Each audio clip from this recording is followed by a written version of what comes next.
Shalom, selamat pagi Bapak Ibu Jemaat yang terkasih.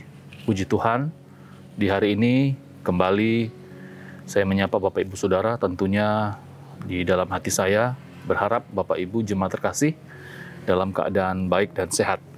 Baik, kembali di pagi hari ini kita akan sama-sama merenungkan kebenaran firman Tuhan yang kita ambil dari kitab Kolose pasal yang kedua, ayat 6 dan ayat yang ke-7.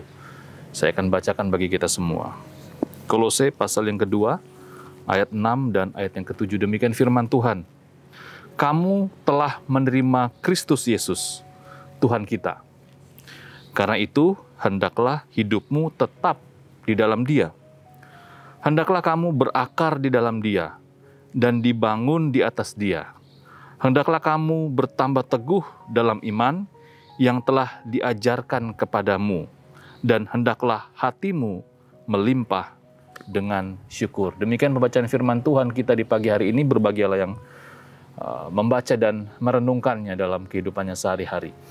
Bapak Ibu Jemaat terkasih, dari pembacaan firman Tuhan kita di pagi hari ini, saya memberi judul Orang Percaya yang Berkarakter Kristus.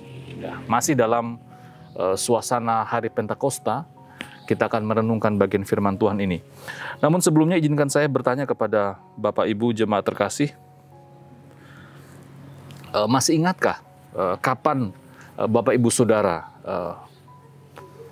menerima Kristus Yesus sebagai Tuhan dan Juru Selamat pribadi? Wah, coba pagi-pagi sudah ada pertanyaan begitu ya. Pertanyaan yang kembali berusaha mengingat kapan peristiwa di mana Bapak Ibu Saudara menerima Kristus Yesus sebagai Tuhan dan Juru Selamat pribadi. Kenapa pertanyaan ini penting? Ini sangat penting sekali Bapak Ibu Saudara terkasih. Karena jika kita sudah menerima Kristus Yesus sebagai Tuhan dan Juru Selamat pribadi, nasihat firman Tuhan sudah jelas bagi kita tadi, yang disampaikan oleh Rasul Paulus dalam penyampaiannya tadi.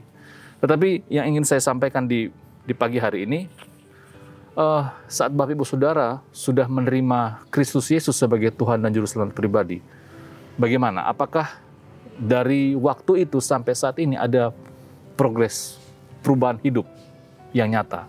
Apakah Bapak Ibu Saudara mengalami perubahan hidup yang sungguh-sungguh memberkati banyak orang, memberkati pelayanan Tuhan? Bapak Ibu Jemaat yang terkasih, seperti Paulus mengingatkan jemaat di Kolose akan status mereka sebagai orang Kristen, demikian juga saat ini. Karena menjadi orang Kristen adalah proses, ya. Menjadi orang Kristen adalah proses menjadi seperti Kristus, ya. Bukan namanya, bukan aksesoris yang kita pakai, tetapi karakter Kristusnya, ya. Bukan sekedar status keberagamaan saja, ya.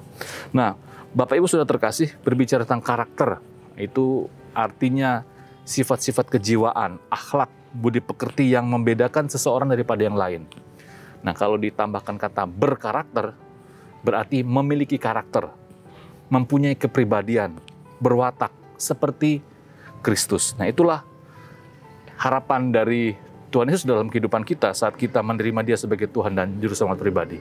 Bapak Ibu Jemaat terkasih, menarik berbicara tentang karakter. Memang karakter kita itu akan mengekspresikan nurani kita. Kalau kualitas nurani kita baik, maka karakter kita baik. Tetapi kalau kualitas nurani kita buruk, maka karakternya juga buruk. Karena kualitas nurani kita atau kualitas nurani seseorang tergantung dari apa yang diterima melalui indera kita.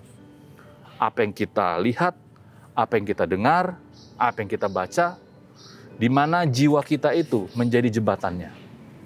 Bapak Ibu Saudara yang terkasih, Kisah 24 ayat 16 berkata, sebab itu aku senantiasa berusaha untuk hidup dengan hati nurani yang murni di hadapan Allah dan manusia.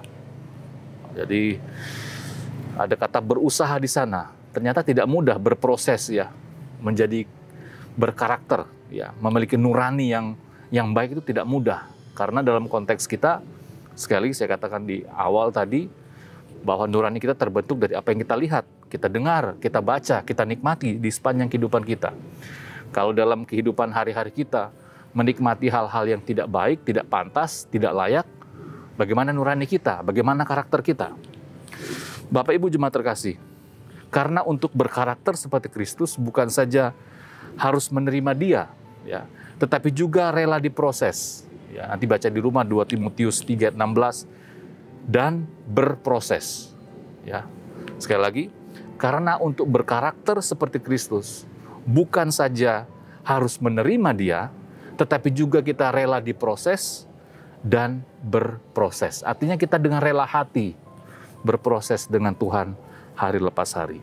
Puji Tuhan, kita sebagai orang percaya punya Roh Kudus. Nah, yang kita peringati hari Minggu yang lalu, hari Pentakosta, hari pencurahan Roh Kudus, yang akan menolong kita berproses hari lepas hari bersama dengan Kristus. Agar apa? Agar karakter kehidupan kita semakin hari semakin diubahkan. Bapak Ibu jemaat terkasih, selamat beraktivitas, selamat berproses dengan Roh Kudus. Kiranya kehidupan kita semakin hari semakin berkarakter seperti Kristus. Mari kita berdoa. Bapa kami di surga, terima kasih. Kami bersyukur karena hari ini adalah hari yang dijadikan Tuhan. Kami bersyukur karena hari ini juga menjadi hari di mana kami berkesempatan untuk diproses dan berproses bersama-sama dengan Roh Kudus dalam kehidupan kami hari lepas hari. Mampukan kami Bapa agar kami memiliki hati yang sungguh-sungguh mau dibentuk agar kehidupan kami semakin hari semakin serupa dengan Kristus. Bapa Surgawi memberkati pekerjaan kami, memberkati apa yang kami lakukan, memberkati keluarga kami, dan juga kami percaya Tuhan akan menolong kami melewati hari-hari ini. Di dalam nama Tuhan Yesus kami sudah berdoa dan bersyukur kepadamu. Amin.